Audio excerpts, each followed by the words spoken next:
मुख्यमंत्री योगी आदित्यनाथ आज और कल पश्चिम यूपी के तूफानी दौरे पर रहेंगे। सीएम योगी शामली, बिजनौर, गाजियाबाद, बुलंदशहर, अमरोहा और संभल जाएंगे। इस दौरान वह योजनाओं का लोकार्पण और शिलान्यास करेंगे। विशाल जनसभाओं को भी संबोधित करेंगे। 17 जुलाई को कैराना पीएसी कैंप का निरीक्षण करेंगे। वहीं कल बिजनौर के बाद शाम को गाजियाबाद पहुंचेंगे, जहां कांवड़ यात्रा को लेकर अहम बैठक करेंगे। 18 जुलाई को सीएम बुलंदशहर, अमरोहा और संभल में रहेंगे। 2027 विधानसभा चुनाव की तैयारियों में समाजवादी पार्टी लग गई है। सितंबर 2026 से एक बार फिर पीडीए न्याय रथ निकाला जाएगा। सपा अध्यक्ष अखिलेश यादव चुनावी अभियान की शुरुआत करेंगे। यह पीडीए न्याय रथ प्रदेश की सभी 403 विधानसभा क्षेत्रों तक पहुंचेगा। इससे पहले 2012 और 2022 के विधानसभा चुनाव में भी सपा ने प्रचार रथ निकाला था। 2027 चुनाव के लिए पार्टी एक बार फिर रथ यात्रा के जरिए चुनावी माहौल बनाने की तैयारी में है। काशी मथुरा मुद्दे पर उत्तर प्रदेश के डिप्टी सीएम केशव प्रसाद मौर्य ने दिया बड़ा बयान। उन्होंने कहा कि काशी कॉरिडोर तो बन गया है, लेकिन मंदिर के बगल में एक ढांचा अभी भी खड़ा है। केशव मौर्य ने कहा कि राम मंदिर की तरह विश्वनाथ जी का मंदिर भी बनेगा। उन्होंने मथुरा का जिक्र करते हुए कहा कि मंदिर के बगल में ईदगाह बना हुआ है। केशव मौर्य ने अखिलेश यादव पर निशाना साधते हुए कहा कि वह राम भक्त बनने का दिखावा न करें, लेकिन कृष्ण भक्त बनने का दिखावा भी नहीं करना चाहिए। उन्होंने कहा कि अगर मुस्लिम वोट का मोह नहीं है तो अखिलेश को कृष्ण मंदिर के मुद्दे पर भी बोलना चाहिए। बीजेपी राज्यसभा सांसद दिनेश शर्मा ने राहुल गांधी और अखिलेश यादव पर निशाना साधा। उन्होंने कहा कि राहुल गांधी के पास कोई मुद्दा नहीं है और वह देवभूमि पिकनिक मनाने जा रहे हैं। दिनेश शर्मा ने अखिलेश यादव पर भी हमला बोलते हुए कहा कि वह आजकल भगवान को याद कर रहे हैं, लेकिन यह सब चुनाव के कारण हो रहा है। जौहर विश्वविद्यालय विध्वंस नोटिस पर उत्तर प्रदेश के उप मुख्यमंत्री ब्रजेश पाठक ने कहा, सरकार की प्रतिबद्धता कानून व्यवस्था को कायम रखने में है। हर परिस्थिति में कानून व्यवस्था कायम होनी चाहिए। मंत्री ओम प्रकाश राजभर ने सपा अध्यक्ष अखिलेश यादव पर बोला बड़ा हमला। उन्होंने आरोप लगाया कि अखिलेश यादव 2027 विधानसभा चुनाव की तैयारी विदेशी कंपनी के सहारे कर रहे हैं। ओपी राजभर ने कहा कि जातियों में लड़ाई कराने के लिए विदेशी कंपनी लगाई गई है और अखिलेश यादव उससे खुफिया काम करा रहे हैं।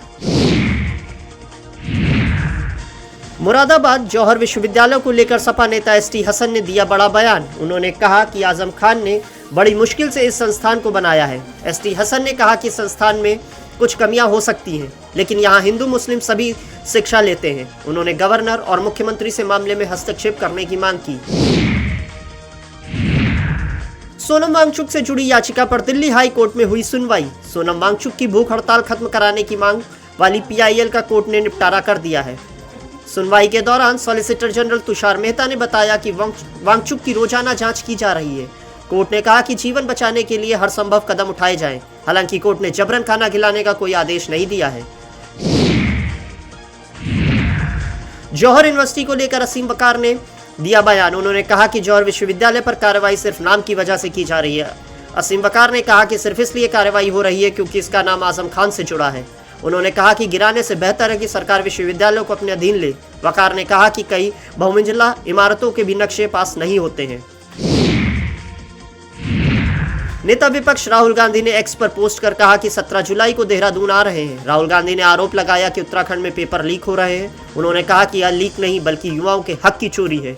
राहुल गांधी ने कहा कि वह छात्रों की लड़ाई में उनके साथ हैं और युवाओं के सपने लीक नहीं होने देंगे। केंद्रीय मंत्री बीएल वर्मा ने कांग्रेस पर हमला बोला है। उन्होंने कहा कि कांग्रेस हर अच्छे काम का विरोध करती है और संसद को बाधित करना देश हित में नहीं है। बीएल वर्मा ने कहा कि अच्छी बातों का समर्थन होना चाहिए। उन्होंने राम को काल्पनिक बताने वाले पर निशाना साधते हुए कहा कि राम मंदिर निर्माण का भी विरोध किया गया था।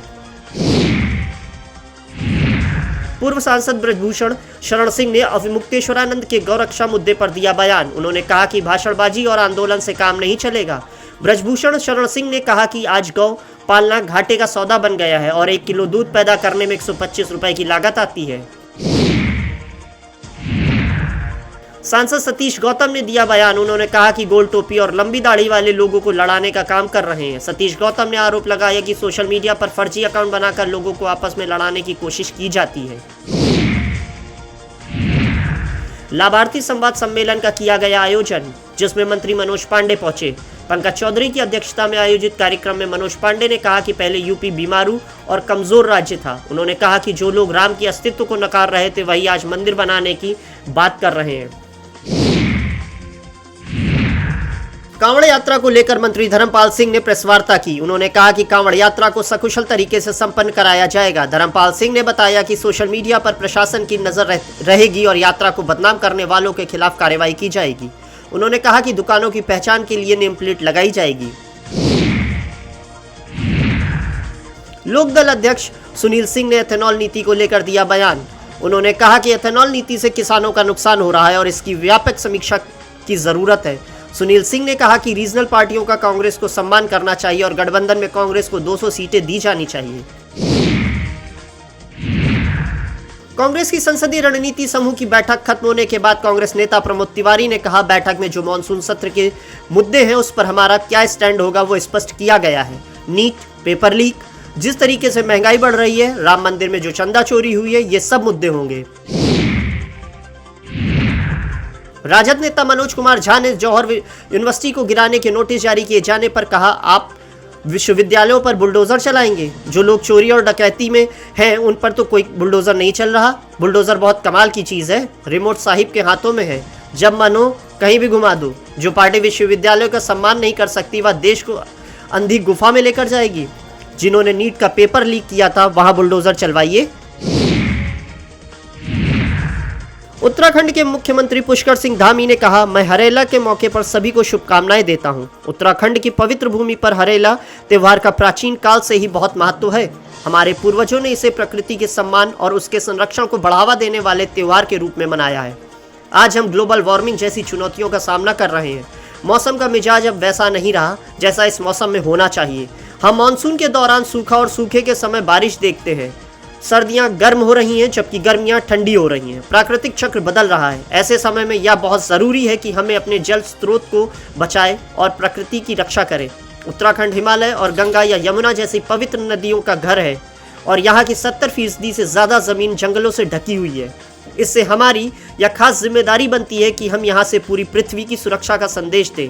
हमें पेड़ लगाने चाहिए, पानी और जीवन को बचाना चाहिए और तालाबों, टैंकों और बावड़ियों जैसे अपने पारंपरिक जल स्रोतों का संरक्षण करना चाहिए।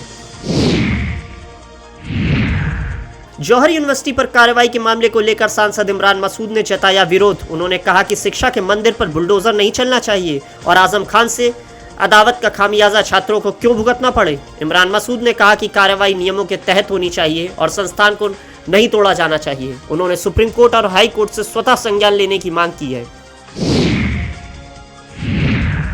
सपा सांसद वीरेंद्र सिंह पहुंचे कलेक्ट्रेट और किसानों की समस्याओं को लेकर डीएम को ज्ञापन सौंपा। उन्होंने कहा कि सपा की रीढ़ मजबूत है और वह कभी झुकेगी नहीं। इमरान मसूद के बयान पर तंज कसते हुए वीरेंद्र सिंह ने कहा कि गठबंधन में फूट डालने की कोशिश की जा रही है। उन्होंने कहा कि आजम खान के साथ सपा हमेशा खड़ी है। यूपी शिक्षा सेवा चयन आयोग से जुड़ी बड़ी खबर। असिस्टेंट प्रोफेसर बीएड भर्ती की लिखित परीक्षा स्थगित कर दी गई है। 28 जुलाई को होने वाली परीक्षा 19 अगस्त को आयोजित की जाएगी। ऑनलाइन आवेदन करने की तारीख भी बढ़ा दी गई है। आवेदन की अंतिम तिथि जुलाई से बढ़ाकर 20 जुलाई 2026 कर दी गई है। भाजपा प्रदेश उपाध्यक्ष राजेश यादव ने बिलारी से सपा विधायक फहीम पर लगाए आरोप। उन्होंने कहा कि बिलारी का विधायक गुंडागर्दी कर रहा है। राजेश यादव ने कहा कि फहीम को हम नेस्तनाबूद कर देंगे। तृणमूल कांग्रेस को लगा एक और बड़ा झटका। राज्यसभा सांसद कोयल मलिक ने राज्यसभा की सदस्यता से दिया इस्तीफा। बताया जा रहा है कि कोयल मलिक जल्द ही भाजपा में शामिल हो सकती हैं। करोड़ों रुपए के बकायेदार बिल्डरों पर कसा शिकंजा। 15.96 करोड़ रुपए के 4 बकायेदार बिल्डरों को नोटिस जारी किया गया। रेरा से वसूली के लिए 12 से अधिक नोटिस भेजे गए हैं। बिल्डर जितेंद्र मंगला पर 13.10 करोड़ रुपए का बकाया, जो प्रेरणा कंस्ट्रक्शन के डायरेक्टर हैं। वहीं गायत्री डेवलप वेल के हरिओम दीक्षित, द्वारिका रेजिडेंसी और अंसल प्रॉपर्टीज को भी नोटिस जारी किया गया है। भुगतान नहीं होने पर जब्ती की कार्रवाई की जाएगी।